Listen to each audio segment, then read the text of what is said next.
अब हम डिस्कस करेंगे एनाटॉमी ऑफ द ब्लैडर। जो ब्लैडर होता है वो कैसा होता है, हॉलो होता है और मस्कुलर ऑर्गन होता है और डिस्टेंसिबल होता है। इसका जो मेन काम होता है वो क्या होता है, इस यूरिन को स्टोर करना। और जब कॉन्ट्रैक्शन होता है कोऑर्डिनेटेड तो फिर ये यूरिन को एक्सपेल करता है।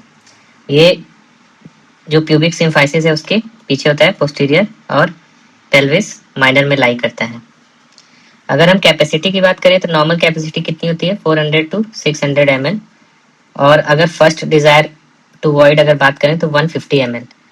तो फर्स्ट डिजायर का मतलब होता है जब पहली बार हमें फील होता है कि यूरिनेशन करना है तो वो होता है 150 ml पे। फिर अगर स्ट्रॉन्ग डिजायर टू वॉइड जो रहता है सेंसेशन यूजुअली 350 से 400 ml के बीच में आता है। अब बात करते हैं ब्लैडर के पार्ट्स की। तो ब्लैडर में मेनली 4 पार्ट होते हैं। पहला होता है एपेक्स, दूसरा होता है बेस जिसको फंडस भी बोलते हैं, तीसरा होता है बॉडी और चौथा होता है नेक।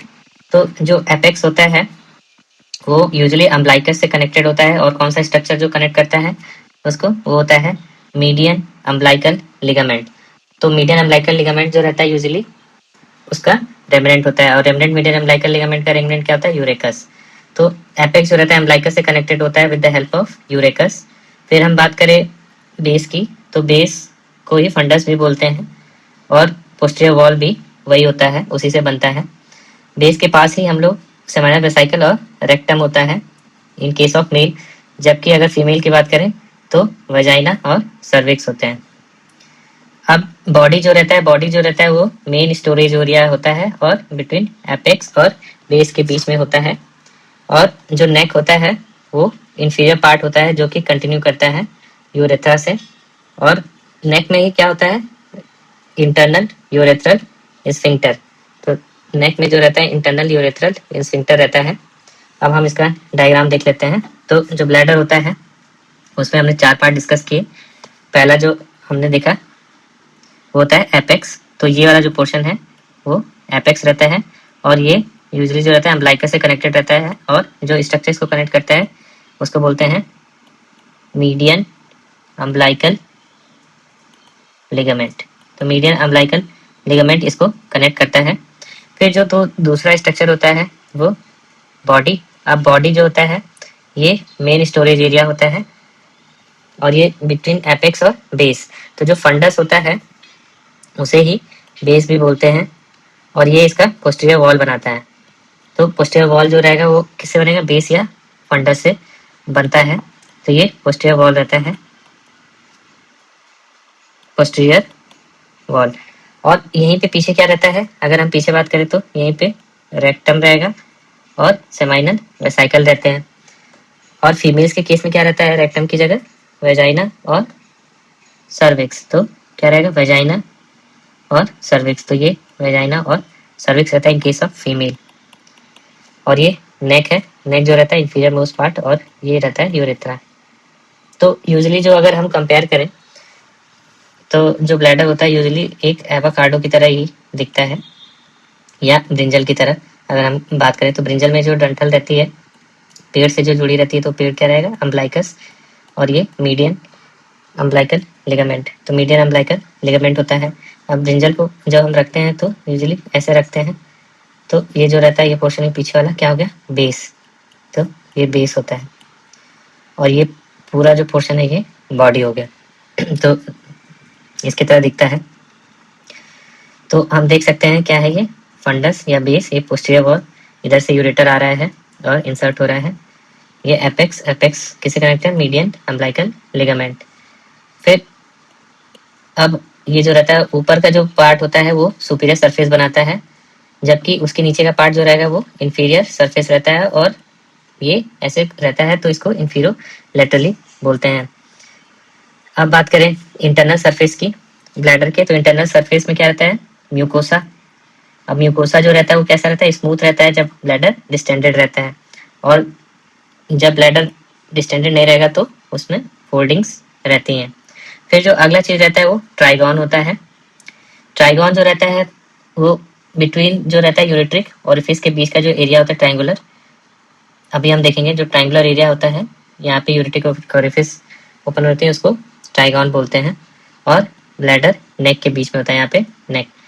तो यूजुअली ट्राइगोन की खास बात क्या रहती है, इसका ओरिजिन जो रहता है वो मीजोनेफ्रिक डक्ट से होता है और इसमें कोई भी रोगी नहीं होता है और ये हाईली सेंसिटिव होता है स्ट्रेच के।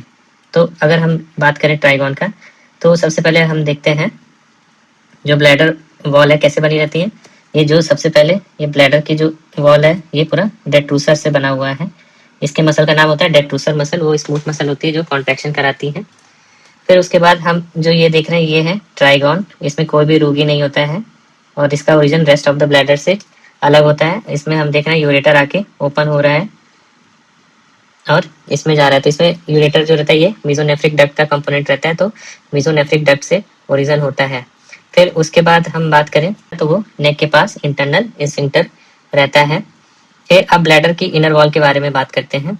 तो जो ब्लैडर की इनर वॉल होती है उसमें क्या रहता है, म्यूकोसा, और वो बेसिकली जो डिवाइडेड रहती है वो 4 लेयर में डिवाइडेड रहती है। सबसे जो अगर यहाँ से जो ये रेड कलर का दिख रहा है, रेड कलर का ये जो पोर्शन ये तो ट्राइगोन हो गया और ये नेक में जाके खुल रहा है। यहाँ पे रहेगा इंटरनल स्फिंक्टर और यह है यूरेट्रिक ओपनिंग। ये और रीजन से अलग दिख रहा है क्योंकि ये मीजोनेफ्रिक डक्ट से अराइज रहता है। तो ये जो रेड रेड रेड रेड दिख रहा है ब्लड वेसल्स वाला, वो रहता है ट्रांजिशनल एपिथीलियम। तो वो जो ट्रांजिशनल एपिथीलियम रहता है वो फर्स्ट लेयर हो जाती है। फिर ट्रांजिशनल एपिथेलियम के जस्ट नीचे कौन सी लेयर होती है, लैमिना प्रोप्रिया, और लैमिना प्रोप्रिया के जस्ट नीचे कौन होती है, सब म्यूकोसा। फिर उसके बाहर जो रहेगी डेट्रूसर मसल की लेयर रहेगी।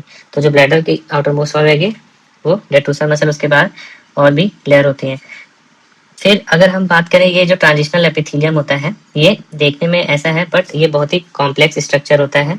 ये बेसिकली 3 तरह की सेल से बना रहता है। इसमें अगर हम बात करें तो पहला जो सेल्स है वो होती है बेसल सेल्स, जो ये ल्यूमिन के साइड रहेगा, ये म्यूसिन लेयर जो है, और इधर क्या रहेगा, इसके जस्ट नीचे जो रहेगा लैमिना प्रोप्रिया की लेयर स्टार्ट हो जाएगी, अभी हम देखेंगे। तो अगर हम बात करें तो इसमें सबसे आउटर मोस्ट जो लेयर रहेगी एक म्यूसिन की लेयर रहेगी। म्यूसिन की लेयर किसकी बनी रहेगी, ग्लाइकोसा अमीन ग्लाइकन्स।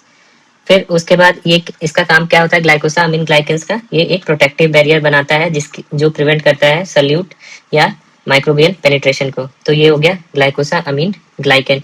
फिर उसके बाद अब सबसे पहले जो रहती है सुपरफिशियल लेयर जो रहती है ये है सुपरफिशियल लेयर, ये बनी रहती है ग्लाइकोसामिन ग्लाइकन का। फिर जो दूसरा रहता है वो रहता है अम्ब्रेला सेल लेयर। अब जो अम्ब्रेला सेल लेयर होती है वो यूरिन के डायरेक्ट कांटेक्ट में आती है और इसमें जो बेसिकली बड़े बड़े डोम शेप्ड, यूजुअली ऐसा डोम शेप्ड का सेल्स होते हैं जिनको अम्ब्रेला सेल्स बोलते हैं। ये यूजुअली यूनिक होती है। खास बात क्या होती है कि अगर यूरिन जब ज्यादा होगा तो ये फ्लैट हो जाते हैं, स्ट्रेच हो जाते हैं और यूरिन को एकोमोडेट करते हैं। फिर अगर यूरिन जब खाली होता है तो ये क्या करते हैं, फिर से डोम शेप हो जाते हैं। तो ये यूजुअली डोम शेप ऐसे रहेंगे, डोम शेप, और जब यूरिन भरना रहेगा तो फिर उसके बाद ये फ्लैट हो जाते हैं इस तरीके से। तो इस तरीके से ये एकोमोडेट कर सकते हैं यूरिन, और ये आपस में एक दूसरे से कनेक्टेड होते हैं टाइट जंक्शन से। ये यहाँ पे क्या रहेगा, टाइट जंक्शन। तो इससे होता क्या है कि यूरिन लीक नहीं करेगा और माइक्रोबियल जो पैथोजेंस होंगे वो भी एंटर नहीं करते हैं, तो ये बॉडी को प्रिवेंट करता है। और उसके बाद एक जो ये लेयर है इसमें और क्या रहता है, यूरोप्लैकिन। यूरोप्लैकिन रहता है, यूरोप्लैकिन भी प्रोटेक्टिव बैरियर बनाता है। तो ये रहता है अम्ब्रेला सेल लेयर। फिर उसके बाद अगर हम बात करें इंटरमीडिएट सेल लेयर, तो ये बेसल सेल लेयर के बीच में होती है और हम देख सकते हैं इसमें 2 से 3 लेयर होती है, जबकि अम्ब्रेला और बेसल सेल एक एक लेयर की है, इंटरमीडिएट सेल 2 से 3 लेयर की होती है। तो इसमें बेसिकली कैसे सेल्स होते हैं, पॉलीगोनल, कोई ऐसा है कोई ऐसा है, तो सेल्स जो रहेंगे बेसिकली पॉलीगोनल सेल के होते हैं और ये बहुत ज्यादा पॉलिफरेट करते हैं। तो इनका बेसिकली जो काम होगा क्या होगा, रिपेयर का। ये इंटरमीडिएट सेल जो रहते हैं वो रिपेयर करते हैं यूरोथीलियम का। फिर अब हम बात करें बेसल सेल लेयर की, तो ये सबसे डीपेस्ट लेयर होते हैं बेसल सेल लेयर, और इसमें हम देख सकते हैं कैसे सेल्स हैं, क्यूबॉइडल। तो इसमें जो सेल्स हैं क्यूबॉइडल हैं, और जो क्यूबॉइडल सेल्स होते हैं ये किससे अटैच है, बेसमेंट मेम्ब्रेन से। तो ये बेसमेंट मेम्ब्रेन से अटैच रहता है और इनका काम क्या होता है, इसमें कुछ सेल्स ऐसी होती हैं जो स्टेम सेल्स की तरह काम करती हैं और वो प्रोजेनेटर सेल्स की तरह होती हैं। वो फिर जो ऊपर की लेयर होती है इन्हीं बेसल सेल लेयर से बनती है। तो बेसल सेल लेयर ऊपर की सेल बनाएगी, फिर इंटरमीडिएट जो रहता है ऊपर के रिपेयर करती है, और जो अम्ब्रेला सेल लेयर रहती है वो यूजुअली प्रोटेक्ट होती है। तो फिर क्वेश्चन अराइज होता है कि इनको हम लोग आइडेंटिफाई कैसे करते हैं ड्यूरिंग द प्रोसीजर। तो अब जैसे मैंने बताया कि जो अम्ब्रेला सेल होती है उसमें यूरोप्लैकिन होता है। तो जो अम्ब्रेला सेल लेयर होगी उसमें हम बोलेंगे यूरोप्लैकिन पॉजिटिव रहता है। तो यूरोप्लैकिन पॉजिटिव होता है। दूसरा जो मार्कर रहता है अम्ब्रेला सेल लेयर का वो होता है CK20, क्योंकि ये जो बैक्टीरिया और दूसरे पैथोजेंस होते हैं उनपे 20 पड़ती हैं, 20 का मतलब उनको मारती हैं, तो CK20 बोलते हैं। फिर उसके बाद अगर हम बात करें इंटरमीडिएट सेल लेयर, तो इंटरमीडिएट सेल लेयर जो रहता है यूजुअली जो अगर हम बात करें तो इनमें CK18 पॉजिटिव होती हैं। तो इंटरमीडिएट सेल जो रहता है CK18, ये इनकी खासियत होती है। जबकि अगर बेसल सेल की बात करें तो CK17 पॉजिटिव होती हैं। फिर अदर भी होते हैं जिनको याद करना चाहें तो कर सकते हैं। उसमें बेसिकली अगर हम बात करें तो CD44 ये और CK5, तो ये कॉमन होता है, ये दोनों में से कोई भी पॉजिटिव हो सकते हैं। बेसिकली CK18 अगर पॉजिटिव है तो इंटरमीडिएट, और CK17 पॉजिटिव है तो बेसल सेल लेयर। और एक और चीज जो रहता है इंपॉर्टेंट रहता है बेसल सेल लेयर में होता है P63। तो P63 पॉजिटिव जो रहती है वो बेसल सेल लेयर होती है। फिर अब हम बात कर रहे थे सबसे ऊपर जो है ये क्या है, ब्लैडर का ल्यूमेन। तो ये जो है ये ब्लैडर का ल्यूमेन है। और ब्लैडर के ल्यूमेन में क्या है, वाटर मॉलिक्यूल है, इलेक्ट्रोलाइट है, यूरिया है, सब कुछ है। तो उससे हमें कौन बचाता है, गैग की लेयर होती है जो यूरोथीलियम में हमने डिस्कस किया। गैग की लेयर, गैग क्या होता है, ग्लाइकोसा अमीन ग्लाइकन। तो गैग की लेयर जो रहेगी वो प्रोटेक्ट करेगी। फिर उसके बाद जो अगला हम देख रहे हैं वो रहती है यूरोथीलियम। तो यूरोथीलियम जो है अभी डिस्कस किया था, यूरोथीलियम में सबसे आउटर मोस्ट जो सेल रहेगी वो कौन सी रहेगी, अम्ब्रेला सेल्स। और वो जो रहती है उनको सुपरफिशियल सेल भी बोलते हैं। तो सुपरफिशियल सेल रहेंगी अम्ब्रेला सेल, ये एक लेयर सेल होती है। फिर उसके बाद कौन सी सेल होंगी, इंटरमीडिएट सेल्स, वो 2 से 3 लेयर सेल्स होती हैं। और फिर फाइनली बेसल सेल्स, और बेसल सेल्स में ही कुछ स्टेम सेल्स होती हैं। तो ये जो रहता है यूरोथीलियम। अब यूरोथीलियम के नीचे क्या रहता था, हमने यहाँ डिस्कस किया था, ये रहा transitional urothelium, second layer lamina propria. तो जो लेमिना प्रोपेरिया है वो यहाँ से यहाँ तक है। अब हमने डिस्कस किया था कि जो बेसल सेल है वो किस पे लाई करते हैं, बेसल मेम्ब्रेन पे। तो बेसल मेम्ब्रेन जो रहता है वो किसका बना रहता है, लैमिनिन का बना रहता है और कोलेजन 4। तो लैमिनिन, फाइब्रोनेक्टिन और कोलेजन 4 का बना रहता है बेसल सेल लेयर। फिर लेमिना प्रोपेरिया की बात करें तो लेमिना प्रोपेरिया जो रहता है वो बेसिकली जो डिवाइडेड रहता है वो अपर लेमिना प्रोपेरिया और डीप लेमिना प्रोपेरिया में रहता है। तो ये रहा अपर या सुपीरियर, तो और ये रहा डीप। तो अगर हम बात करें अपर लेमिना प्रोपेरिया, तो अपर लेमिना प्रोपेरिया जो रहता है उसमें क्या क्या होंगे, उसमें होंगे लिम्फोसाइट्स, कोलेजेंस, कोलेजेंस होंगे, मास्ट सेल्स होंगे, मायोफाइब्रोब्लास्ट और टीलोसाइट्स। तो जो डिफरेंट टाइप्स के सेल्स और कनेक्टिव टिश्यूज होते हैं वो अपर लेमिना प्रोपेरिया में होते हैं। तो अपर लेमिना प्रोपेरिया में क्या होगा, telocytes, myofibroblast, lymphocytes, collagen, mast cells, blood vessels, ये सब होंगे इसमें। फिर उसके बाद अगर डीप लेमिना प्रोपेरिया की बात करें तो इसमें क्या होगा, interstitial cells of Cajal, interstitial cells of Cajal रहती है इसमें। दूसरा मैक्रोफेजेस रहता है, और इसमें कई सारे कैपिलरी नेटवर्क्स मिलते हैं, माइक्रो कैपिलरी छोटे छोटे ब्लड वेसल्स रहते हैं। तो ये सब जो रहता है ये लेमिना प्रोपेरिया में होता है, जो कि हमें इतना छोटा दिख रहा है। फिर लेमिना प्रोपेरिया के बाद हमने डिस्कस किया था सब म्यूकोसा, और उसके बाद डेट्रूसर आ रहा है। तो अब आगे देखते हैं हम लोग कि डेट्रूसर की लेयर कैसे होती है। तो जो ये छोटा सा हम देख रहे हैं, ये बीच की जो लेयर है एक्स्ट्रा सेलुलर मैट्रिक्स का, तो सब म्यूकोसा वाली जो लेयर है हम बोल सकते हैं, नहीं तो ये भी एक पार्ट होती है किसकी, लेमिना प्रोपेरिया की। इसमें भी थोड़े बहुत स्मूथ मसल्स होते हैं। फिर अगर हम बात करें डेट्रूसर की, तो डेट्रूसर जो रहता है इस ब्लैडर के केस में सैंडविच लाइक होता है। जैसे 2 ब्रेड के बीच में टिक्की होता है, गोल टिक्की, वैसे ही यहाँ पे 2 लॉन्गिट्यूडनल मसल लेयर होती हैं। तो लॉन्गिट्यूडनल मसल लेयर होती है, उनके बीच में एक सर्कुलर स्मूथ मसल की लेयर होती है। फिर अगर हम बात करें, जो आउटर मोस्ट लेयर होती है वो किसकी बनी रहती है, एडवेंटिशिया, या कहीं कहीं एडवेंटिशिया सिरोसा को एक ही लेते हैं। तो एडवेंटिशिया और सिरोसा, जो एकदम पतली लेयर होती है उसको सिरोसा बोलते हैं, और एडवेंटिशिया जो रहता है वो बेसिकली एडिपोसाइट्स होते हैं उसमें। तो अगर हम बात करें जो इम्यून से रिलेटेड सेल हैं और ये सब चीजें वो किसमें होंगी, लेमिना प्रोप्रिया में। Macrophages, lymphocytes, mast cells, interstitial cells of Cajal, जितने भी है ये सब किसमें होंगे, लेमिना प्रोप्रिया में। जबकि कॉन्ट्रैक्शन के लिए स्मूथ मसल्स और किस टाइप की, सैंडविच टाइप की जो रहते हैं वो किसमें रहते हैं, डेट्रूसर में। थोड़ा बहुत जो स्मूथ मसल्स होती हैं वो लेमिना प्रोप्रिया में भी हल्का फुल्का होती है स्मूथ मसल्स। फिर उसके बाद ये जो स्मूथ मसल्स होती हैं, ये बेसिकली इनका काम क्या होता है, जो एक्स्ट्रा सेलुलर मैट्रिक्स बना रही हैं, तो ये जो रहती हैं फ्लेक्सिबिलिटी के लिए होती हैं, इसलिए यहाँ पे स्मूथ मसल्स रहती हैं। फिर अगर हम बात करें अगला जो है ब्लैडर वॉल लेयर का, तो ब्लैडर वॉल लेयर हमने देख लिया। सबसे पहले क्या था, म्यूकोसा।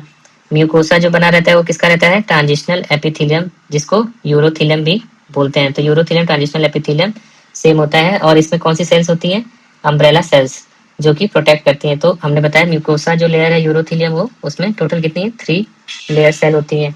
अम्ब्रेला सेल होता है, इंटरमीडिएट सेल और बेसल सेल। अम्ब्रेला, इंटरमीडिएट और बेसल सेल। फिर उसके बाद म्यूकोसा के नीचे रहती है सब म्यूकोसा। सब म्यूकोसा जो रहता है वो बेसिकली कौन सी लेयर है, वो वस्कुलर लेयर है जिसमें इलास्टिक फाइबर्स हैं। फिर उसके बाद जो थर्ड लेयर है वो मस्कुलरिस लेयर है।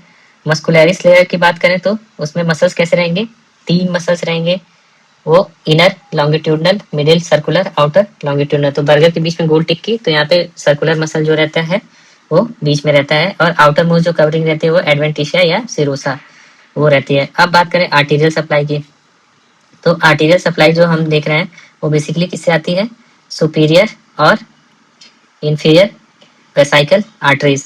और ये दोनों किसकी ब्रांच होती है, इंटरनल आइलियक की। तो आर्टीरियल सप्लाई देख लेते हैं। तो आइलियक आर्टरी जो रहता है, अगर आर्टरी इंटरनल आइलियक की बात करें तो वो सुपीरियर वेसाइकल जो पार्ट देती है, तो वो कैसे देती हैं, अगर हम बात करें तो उसकी जो आइलियक आर्टरी है उसकी ब्रांचेस होती है, हम देख सकते हैं, एक एंटीरियर और एक पोस्टीरियर। तो यूजुअली होता क्या है, आइलियक आर्टरी, ये जो है डायग्राम मैंने सिंप्लीफाइड बना दिया है इसको। तो इसमें देख रहे हैं आइलियक आर्टरी आई, ये रही आइलियक आर्टरी, तो ये आइलियक आर्टरी है। अब इसमें जो है 2 ब्रांचेस रहती हैं। ये एक ट्रंक जो रहेगा, ये इस ट्रंक को बोलते हैं एंटीरियर ट्रंक, तो ये जो रहेगा एंटीरियर ट्रंक रहेगा, और ये जो रहता है ये रहता है पोस्टीरियर ट्रंक।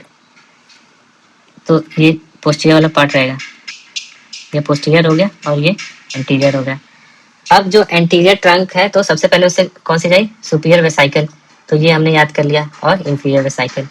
तो ये दोनों जो सुपीरियर वेसाइकल, इंफीरियर वेसाइकल जो ब्लैडर के लिए है वो बेसिकली किससे जाएगी, एंटीरियर ट्रंक से। और ये जो हमारी कौन सी है, इंटरनल आइलियक। अब ब्लैडर के लिए यहाँ से जा रही है, फिर उसके बाद किसके लिए जाएगी, ऑब्ट्यूरेटर आर्टरी और यूट्राइन आर्टरी। फिर यही जो है आगे कंटिन्यू करके जो ब्रांच देती है रेक्टम को, तो मिडिल रेक्टल आर्टरी, फिर pudendal artery, internal pudendal artery, और फिर फाइनली कंटिन्यू करती है एज अ इंफीरियर ग्लूटियन आर्टरी। तो टोटल एंटीरियर अगर बात करें तो ये क्या है, इंटरनल आइलियक, इंटरनल आइलियक है, और इसकी ब्रांच है एंटीरियर ट्रंक और पोस्टीरियर ट्रंक। तो एंटीरियर ट्रंक में सबसे पहले superior vesicle artery, inferior vesicle artery, 2 ये जो हमें जाननी है। फिर जो अदर ब्रांचेस हैं उसमें obturator artery, uterine artery, internal pudendal artery, inferior gluteal artery और मिडिल रेक्टल आर्टरी, ये ब्रांचेस होती हैं। जबकि पोस्टीरियर की अगर बात करें तो पोस्टीरियर में जो होता है बेसिकली 3 निकलती है, और सबसे पहले जो निकलेगी वो इलियो लंबर आर्टरी। और इलियो लंबर आर्टरी जो रहती है किसको सप्लाई करेगी, ये सप्लाई करेगी श्वास मेजर को सप्लाई करेगी, और क्वाड्रेटस लंबोरम को करेगी। फिर जो दूसरी आर्टरी रहती है वो सुपीरियर आर्टरी को, सुपीरियर ग्लूटेल आर्टरी जो रहती है वो जब निकलती है तो वो किसको सप्लाई करेगी, ग्लूटियल मसल्स को। और ये निकलती कहाँ से, ग्रेटर शियाटिक फोरामेन से, ग्रेटर शियाटिक फोरामेन से सुपीरियर ग्लूटेल आर्टरी निकलेगी। फिर फाइनली जो निकलती है वो लेटर सैक्रल आर्टरी, और लेटर सैक्रल आर्टरी यूजुअली 2 होती है, एक होती है सुपीरियर और एक होती है इंफीरियर।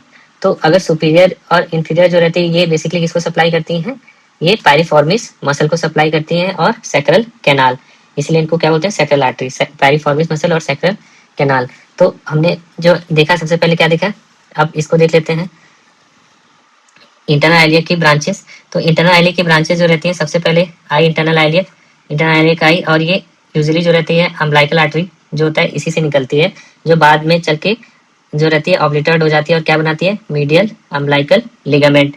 अब सुपीरियर वेसाइकल आर्टरी जो रहता है, सबसे पहले निकली सुपीरियर वेसाइकल, इसीलिए बहुत सारे क्लासिफिकेशन में सुपीरियर वेसाइकल आर्टरी को अम्बलाइकल आर्टरी का पार्ट मानते हैं, ऐसा मानते हैं कि उससे अराइज किया। तो ये रहा सुपीरियर वेसाइकल आर्टरी, और ये सुपीरियर वेसाइकल आर्टरी जो रहती है ये किसको सप्लाई करेगी, सुपीरियर पार्ट ऑफ द योनि ब्लैडर।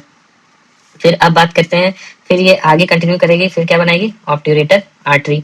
ऑब्ट्यूरेटर आर्टरी बनाया इसने, ऑब्ट्यूरेटर आर्टरी जो है इससे ब्रांच जो निकली, तो ये किसको सप्लाई करेगी, ये जो सप्लाई करेगी मीडियल थाई में जाएगी।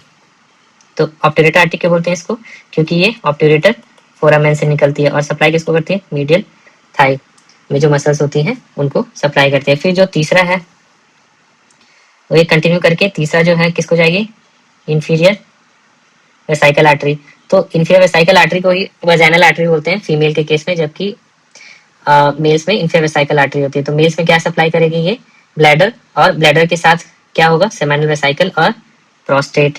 तो inferior vesicle artery bladder, seminal vesicle और प्रोस्टेट ये सप्लाई करती हैं, जबकि फीमेल्स के केस में क्या सप्लाई करेगी, सेम ब्लैडर, अब ब्लैडर के साथ वेजाइना, तो इसलिए इसको फीमेल्स के केस में वेजाइनल आर्टरी बोलते हैं। फिर जो है अगला जो रहता है वो यूट्राइन आर्टरी है। यूट्राइन आर्टरी जो रहता है फीमेल्स के केस में ही होता है, तो यूट्राइन आर्टरी, और मेल्स के केस में जो रहता है ये इसको बोलते हैं artery to the ductus deferens. तो artery to the ductus deferens, और ये बेसिकली किसको सप्लाई करेगी, यूटरस को। फिर जो अगला रहता है वो क्या रहता है, middle rectal artery. Middle rectal artery की अगर बात करें तो ये जो middle part of the rectum होता है उसको सप्लाई करती है, और जो यूजुअली किससे बनता है, middle part of the rectum की जो सप्लाई होती है किससे आती है, सुपीरियर और इंफीरियर रेक्टल आर्टरी से, वहीं पे एनास्टोमोसिस होती है, तो उस एरिया को ये मिडिल रेक्टल आर्टरी सप्लाई करती है। फिर फाइनली जो रहता है ये इंटरनल पोडेंडल और इंफीरियर ग्लूटियल में चेंज हो जाती है, ये रहा इंफीरियर ग्लूटियल और ये रहा इंटरनल पोडेंडल, ये दोनों इसकी पैराइटल ब्रांचेस हैं। जो तीसरी पैराइटल ब्रांच है वो ऑब्ट्यूरेटर, पैराइटल का मतलब होता है कि मसल्स को सप्लाई कर रही है, तो और ये जो अदर ब्रांचेस है वो विसरा को सप्लाई कर रही हैं। तो जो इंटरनल पोडेंडल है और इंफीरियर ग्लूटियल है ये मसल्स को सप्लाई कर रही है, इसलिए इनको पैराइटल ब्रांचेस भी बोलते हैं, ऑब्ट्यूरेटर भी पैराइटल ब्रांचेस है। तो इंटरनल पोडेंडल आर्टरी जो रहती है वो कहाँ से निकलेगी, वो निकलेगी ग्रेटर शियाटिक फोरामेन से, ग्रेटर शियाटिक फोरामेन से निकलेगी इंटरनल पोडेंडल आर्टरी, और फिर उसके बाद पेरिनियम में दोबारा री इंटर करती है किससे, लेसर सियाटिक फोरामेन से। इसकी यही खास बात होती है, क्योंकि इसका नाम ही इंटरनल पोडेंडल ना, बाहर तो जाएगी नहीं, तो पहले ग्रेटर से निकल के फिर लेसर सियाटिक से अंदर चली जाती है। तो फिर अंदर जाके करती क्या है, इसका नाम क्या है, इंटरनल पोडेंडल। तो अंदर जाके सप्लाई करेगी पेरिनियल स्ट्रक्चर और एक्सटर्नल जेनाटेलिया को, तो इसलिए ये बहुत इंपॉर्टेंट होती है, पेरिनियल स्ट्रक्चर और एक्सटर्नल जेनाटेलिया को सप्लाई करती है इंटरनल पोडेंडल आर्टरी। तो इंटरनल पोडेंडल आर्टरी का कोर्स देख सकते हैं कैसे होगा। पहले ये जब इंटरनल आइलियक आर्टरी है उसमें ऑलमोस्ट जब लास्ट में ब्रांचेस रहती हैं, दो पैराइटल ब्रांचेस निकलती हैं, एक इंफीरियर ग्लूटियल आर्टरी जो कि मेजर होती है, और एक जो ब्रांच होती है इंटरनल पोडेंडल आर्टरी। तो जो इंटरनल पोडेंडल आर्टरी होती है वो कहाँ जाती है, ग्रेटर सियाटिक फोरामेन, और ग्रेटर सियाटिक फोरामेन के बाद वो वापस एंटर करती है लेसर सियाटिक फोरामेन में और सप्लाई करती है पेरिनियल स्ट्रक्चर और एक्सटर्नल जेनाटेलिया को। फिर अगर हम बात करें इंफीरियर ग्लूटियल आर्टरी, तो ये फाइनल ब्रांच होती है इसकी, anterior part of the internal iliac, और ये जो फाइनल ब्रांच होती है तो मेजर जो ये रहता है यही रहता है। तो ये क्या करती है, ये पेल्विस को ग्रेटर सियाटिक फोरामेन से ये भी निकल जाएगी, तो ये भी ग्रेटर सियाटिक फोरामेन की तरफ जाएगी और पेल्विस से निकल जाएगी, और फिर फाइनल सप्लाई किसको करेगी, ये सप्लाई करती है ग्लूटियस मैक्सिमस। तो जो ग्लूटियस मैक्सिमस है उसको सप्लाई करती है। तो जो ये रहता है पीछे वाला, ये रहता है पोस्टीरियर ट्रंक। अब इसमें जो है सबसे पहले हम देख रहे हैं कि क्या निकला है, इलियो लंबर आर्टरी। तो ये रहा पोस्टीरियर ट्रंक, और पोस्टीरियर ट्रंक में सबसे पहले इलियो लंबर आर्टरी जो पीछे जा रही है, इलियो लंबर आर्टरी, और ये पीछे जाके किसको सप्लाई करेगी, अभी बताया था श्वास मसल को, श्वास मेजर, तो श्वास मेजर को सप्लाई करेगी। और साथ में किसको करेगी, लंबर नाम है इसका, तो आइलियो लंबर है, तो क्वाड्रेटस लंबोरम, तो इन दो मसल्स को सप्लाई करेगी। फिर ये जो है पोस्टीरियर आगे जब कंटिन्यू करेगा तो फिर उस कंटिन्यू करने से पहले एक और ब्रांच देगा जिसको बोलते हैं सुपीरियर ग्लूटियल आर्टरी। ये सबसे बड़ी आर्टरी होती है, हम देख सकते हैं मोटी सी है, सबसे बड़ी और मोटी है। थोड़ा इसको साफ कर देते हैं दिखने के लिए। तो अब ये जो सुपीरियर ग्लूटियल आर्टरी है, ये सुपीरियर ग्लूटियल आर्टरी हम देख सकते हैं सबसे बड़ी और मोटी है। तो सबसे मेन ब्रांच जो रहती है पोस्टीरियर ट्रंक की, लार्जेस्ट ब्रांच अगर पूछा जाए तो ये रहता है सुपीरियर ग्लूटियल आर्टरी। और ये जो है ये किधर से निकलेगी, सारे जो है किस फोरामेन से निकलना है, ग्रेटर शियाटिक फोरामेन से। इंफीरियर वाली जब ग्रेटर से निकलेगी तो सुपीरियर वाली भी वहीं से जाएगी, ग्रेटर शियाटिक फोरामेन। तो जो सुपीरियर ग्लूटियल आर्टरी है ग्रेटर शियाटिक फोरामेन से निकलती है और सप्लाई किसको करती है, ग्लूटियल मसल को। फिर उसके बाद अब हम फाइनल बात करें तो जो रहता है लेटरल सैक्रल आर्टरी। अब लेटरल सैक्रल आर्टरी यूजुअली कितनी है, दो, एक और दो, इसमें साफ दिख रहा है एक और दो, एक ये तो दो है। एक होती है सुपीरियर और एक होती है इंफीरियर, तो दो ब्रांचेस होती हैं। और ये निकल के किसको सप्लाई करेंगी, पायरीफॉर्मिस, पायरीफॉर्मिस को सप्लाई करेंगी। और दूसरा जो सप्लाई करेंगे किसको करेंगे, सैक्रल कैनाल को। तो ये रहा पूरा इंटरनल आइलियक। तो ये इतना चीज जो डिस्कस किया हमने ये समझने के लिए कि ब्लैडर की सप्लाई कहाँ से होती है, इंटरनल आइलियक से होती है। तो इंटरनल आइलियक से हम देख सकते हैं सुपीरियर वेसाइकल और इंफीरियर वेसाइकल, इस डायग्राम में ज़्यादा आसानी से समझ सकते हैं। तो सुपीरियर वेसाइकल और इंटरनल आइलियक से जो दो ब्रांचेस निकल रही हैं वो कौन सी है, एंटीरियर ट्रंक से सुपीरियर वेसाइकल और इंफीरियर वेसाइकल। तो सुपीरियर वेसाइकल और इंफीरियर वेसाइकल ये जो रहते हैं बेसिकली सप्लाई करेंगे ब्लैडर को। फिर कुछ अदर माइनर ब्रांचेस रहती हैं प्रोस्टेट से, वो भी सप्लाई करती हैं। तो अब हम देख लेते हैं इसकी ब्लैडर सप्लाई। तो ये रहा ब्लैडर। अब ब्लैडर में ये जो एओर्टा ने बाइफर्केट किया, फिर आगे चल के जो रहता है इंटरनल आइलियक बनी और इससे जो है सबसे पहले क्या निकली, सुपीरियर वेसाइकल आर्टरी, जिसको कई बार बोलते हैं कि अम्बलाइकल आर्टरी से भी निकल रही है, तो ऑब्लिटेड अम्बलाइकल आर्टरी। तो एक और ब्रांच होती है जो कौन सी रहती है, प्रोस्टेटो वेसाइकल। प्रोस्टेटो वेसाइकल ही जो रहती है आगे चल के दो पार्ट में डिवाइड कर रही है ना, तो ऊपर जो रहेगी इंफीरियर वेसाइकल और नीचे जाएगी प्रोस्टेटो, तो इसी को बोलते हैं प्रोस्टेटो वेसाइकल या इंफीरियर वेसाइकल। ये रहा। फिर उसके बाद ये रहा सुपीरियर वेसाइकल, ये रहा इंफीरियर वेसाइकल। अब बचा वीनस सप्लाई। तो वीनस सप्लाई अगर हम बात करें तो बेसिकली प्लेक्सेस से होता है। सारे प्लेक्सेस कहाँ जाके ड्रेन करते हैं, इंटरनल आइलियक वेन में।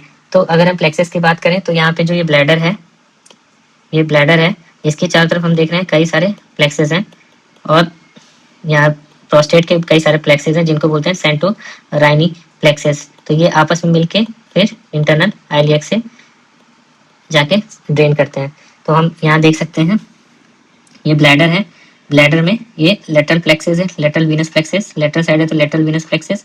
और ऊपर जाके किसमें ड्रेन करें, deep dorsal vein of penis जो आगे जा रही है वो भी साथ में ही आ जाती है। फिर उसके बाद lateral plexus, deep dorsal vein of plexus सब मिलके फाइनली कहाँ जा रही है, इंटरनल आइलियक में। तो इस तरीके से वीनस सप्लाई होती है। फिर फाइनली अगर हम बात करें लिम्फेटिक्स में एक्सटर्नल, इंटरनल और कॉमन आइलियक होती है। अगर लिम्फेटिक्स को देखें तो ब्लैडर रहता है, ब्लैडर के अगल बगल जो अलोंग द वेसल्स जो रहती हैं, ये जो रहता है ऑब्ट्यूरेटर कैनाल है, तो उसके अराउंड में जो रहते हैं उसको ऑब्ट्यूरेटर नोड बोलते हैं। फिर उसके पास जो रहते हैं एक्सटर्नल आइलियक वेसल रहती है और ये कॉमन आइलियक, तो एक्सटर्नल के अराउंड रहता है तो एक्सटर्नल आइलियक लिम्फ नोड बोलते हैं। तो इसकी सप्लाई जो रहती है यहीं तक होती है। तो यूजुअली जब हम ब्लैडर सर्जरी जब करते हैं तो लेवल 1 तक ही लिम्फ नोड निकालते थे पहले। इसमें बेसिकली हम लोग जो ये 3 ग्रुप ऑफ लिम्फ नोड्स हैं उसको निकालते थे। ये 3 ग्रुप ऑफ लिम्फ नोड्स में ही ब्लैडर ड्रेन कर रहा है, एक्सटर्नल इलियक और कॉमन इलियक में। फिर उसके बाद जो ये 3 लेवल ऑफ लिम्फ नोड है उसकी वजह से फिर देखा गया कि जो ब्लैडर में नोड्स हैं वो काफी दूर तक इन्वॉल्व कर रही हैं। तो ऐसे केस में फिर जो ब्लैडर का डिसेक्शन है लिम्फ नोड की अगर हम बात करें तो बाद में देखा गया कि प्री सैक्रल भी इन्वॉल्व हो रहा है, कॉमन आइलियक भी इन्वॉल्व हो रहा है। तो फिर लेवल 2 तक किया जाने लगा और फिर फाइनल लेवल 3 जो इंफीरियर मेसेंट्रिक आर्टरी होती है। तो इसी के बेसिस पे ये डिवाइडेड होता है, जिसमें सबसे पहले अगर हम बात करें सिर्फ ऑब्ट्यूरेटर अगर नोड निकालते हैं तो इसको बोलते हैं limited pelvic lymph node dissection, इसमें बहुत ही लिमिटेड निकाल रहे हैं। फिर उसके बाद अगर हम बात करें ऑब्ट्यूरेटर के साथ एक्सटर्नल आइलियक निकाल रहे हैं तो इसको बोलते हैं स्टैंडर्ड बोलते हैं। फिर उसके बाद अगर हम बात करें एक्सटर्नल आइलियक के साथ इंटरनल आइलियक और कॉमन आइलियक तक निकाल रहे हैं तो इसको बोलते हैं extended pelvic lymph node dissection, और यही जो रहता है गोल्ड स्टैंडर्ड होता है, इसे ही इतना ही आइडियली लिम्फ नोड निकालते हैं। और ये इसमें बेसिकली हम लोग लिम्फ नोड कहाँ तक निकाल रहे हैं, at the level of common aorta, जहाँ पे बाइफर्केट कर रही है उस लेवल तक जहाँ पे ये कॉमन आइलियक बाइफर्केशन और ये एओर्टा, तो एओर्टा जहाँ पे बाइफर्केट कर रहा है उस लेवल तक निकाल रहे हैं। फिर अब आ गया सुपर एक्सटेंडेड में हम क्या करते हैं और ऊपर निकालते हैं, और सुपर एक्सटेंडेड में बेसिकली हम लोग निकालते हैं इंफीरियर मेसेंट्रिक आर्टरी के जस्ट नीचे तक डिसेक्शन करते हैं, और इसमें प्री सैक्रल नोड्स भी निकाल लेते हैं, और जो एओर्टा और आईबीसी के अगल बगल नोड्स होता है उसको भी निकाल लेते हैं। तो इसको याद कैसे करना है, इसको याद करने का बहुत सिंपल है, पहले ऑब्ट्यूरेटर फिर external iliac internal iliac OICP आपको याद रखना है। तो सबसे पहले अगर हम बात करें ऑब्ट्यूरेटर निकाल रहे हैं तो लिमिटेड, ऑब्ट्यूरेटर के साथ एक्सटर्नल आइलियक निकाल रहे हैं तो standard, external iliac internal iliac common iliac यहाँ तक निकाल रहे हैं तो इसको extended pelvic lymph node dissection कहते हैं, और फिर OICP पूरा निकाल दे रहे हैं तो इसको बोलते हैं सुपर एक्सटेंडेड। तो सुपर एक्सटेंडेड में इंफीरियर मेसेंट्रिक आर्टरी होती है उस लेवल तक जाकर के लिम्फ नोड निकालते हैं। फिर अब जो फाइनली अब डिस्कस करेंगे ब्लैडर में वो होता है इनर्वेशन। तो इनर्वेशन जैसे हर बॉडी में होता है वैसे ही होता है, पहला होगा सिंपैथेटिक, दूसरा होगा पैरासिम्पैथेटिक और तीसरा होगा सोमैटिक। अब सिंपैथेटिक और पैरासिम्पैथेटिक की बात करें तो जो सिंपैथेटिक सिस्टम होता है वो कहाँ से आता है, थोरैको लंबर रीजन से, थोरैको लंबर आउटफ्लो होता है, तो इसका जो लेवल होगा T11 से L2 तक होगा, जबकि पैरासिम्पैथेटिक जो रहता है S2 S3 S4, और जो नर्व निकलते हैं उसको बोलते हैं पेल्विक नर्व। फिर उसके बाद अगर सोमैटिक की बात करें तो वो भी S2 S3 S4, और जो नर्व होता है वो पुडेंडल नर्व होता है। फिर जो एफरेंट फाइबर होते हैं सेंसेशन ले जाने के लिए ब्लैडर से, वो दो तरह के होते हैं, पहला होता है A डेल्टा फाइबर्स और दूसरा होता है C फाइबर्स। तो A डेल्टा फाइबर्स जो रहते हैं एक तरीके से आप समझिए वो फिजियोलॉजिकल फाइबर्स हैं, और C फाइबर्स पैथोलॉजिकल सेंसेशन ले जाते हैं। तो A डेल्टा फाइबर्स क्या होगा, जब ब्लैडर भर रहा होता है सेंसेशन तो वो A डेल्टा फाइबर से जाता है, वो नॉर्मल फिजियोलॉजिकल है, जबकि अगर कोई पेन होगा या नॉक्सिया सिस्टम लाए तो वो C फाइबर से जाता है। तो अगर हम बात करें सबसे पहले इनर्वेशन का, तो इनर्वेशन में हम देख सकते हैं कि जो ब्रेन है, ब्रेन में क्या होता है पॉन्टाइन मिक्चुरेशन सेंटर। तो अगर सबसे पहले अगर जब ब्लैडर भरा तो उससे जो रहता है सेंसेशन कौन ले जाएगा, हमने अभी पढ़ा A डेल्टा फाइबर्स। तो A डेल्टा फाइबर जो रहते हैं फीलिंग सेंसेशन ले जाते हैं, और अगर बाई चांस कोई पेन का फाइबर होगा या नॉक्सियस फाइबर होगा तो C फाइबर्स होते हैं। अब वो जो फाइबर्स होते हैं यूजुअली जाते हैं, तो लेवल क्या होता है यूजुअली जो रहता है, हम देखते हैं सिंपैथेटिक जो रहेगा T10 से L2 या T11 से L2 जो रहता है, और सिंपैथेटिक फाइबर्स जो रहते हैं यूजुअली थोरैको लंबर रीजन से आते हैं, और कौन सी नर्व्स जो रहती है वो सिंपैथेटिक सप्लाई करते हैं वो हाइपोगैस्ट्रिक नर्व होती है। फिर अगर हम सैक्रल स्टिमुलेशन की बात करें तो सैक्रल मिक्चुरेशन सेंटर में बेसिकली जो फाइबर्स होते हैं वो S2 S3 S4 के होते हैं, और वहां से जो जाता है पुडेंडल नर्व जो कि सोमैटिक कंट्रोल करता है, और इसका जो रिसेप्टर होता है ये कहाँ पे जाएगा, एक्सटर्नल स्फिंक्टर पे। तो जो एक्सटर्नल स्फिंक्टर का जो न्यूक्लियस होता है जो इसको कंट्रोल करता है उसको बोलते हैं ओनफ न्यूक्लियस। तो ओनफ न्यूक्लियस जो रहेगा वो एक्सटर्नल स्फिंक्टर को कंट्रोल करता है। फिर जो पेल्विक नर्व रहते हैं वो पैरासिम्पैथेटिक फाइबर्स को कैरी करते हैं और वो ब्लैडर पे लेके जाते हैं, और इनका बेसिकली काम क्या होगा, जब भी हमें यूरिन पास करना है तो हम रिलैक्स स्टेट में पास करेंगे, तो कॉन्ट्रैक्शन जो रहता है डेट्रूसर कॉन्ट्रैक्शन वो पेल्विक नर्व्स कराते हैं, जबकि जो सिंपैथेटिक सिस्टम होगा वो क्या कराएंगे, डेट्रूसर के कॉन्ट्रैक्शन को इनहिबिट करते हैं। तो यूजुअली क्या होगा, ब्लैडर फिलिंग के समय डेट्रूसर का कॉन्ट्रैक्शन जो होगा वो इनहिबिटेड रहेगा, और दूसरा यूरेथ्रा और ब्लैडर नेक में मसल्स को कॉन्ट्रैक्ट कराते हैं। तो ये इसका मेन यूज रहता है।